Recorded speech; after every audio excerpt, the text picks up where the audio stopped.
wax ma ani saa wax ma ani saada bis bu mujj yow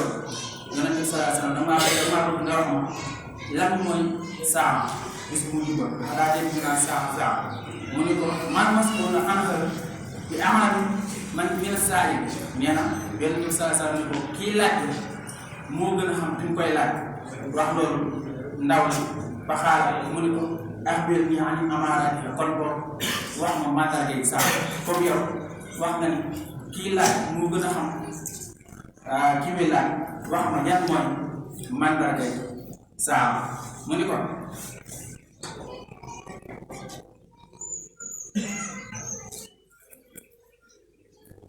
xaaral mu ni ko an taludal ummata rabbataha nee na bis ba may gisee ni ab jaam dem na bay moom réew jur borom kon doon mandarga saa.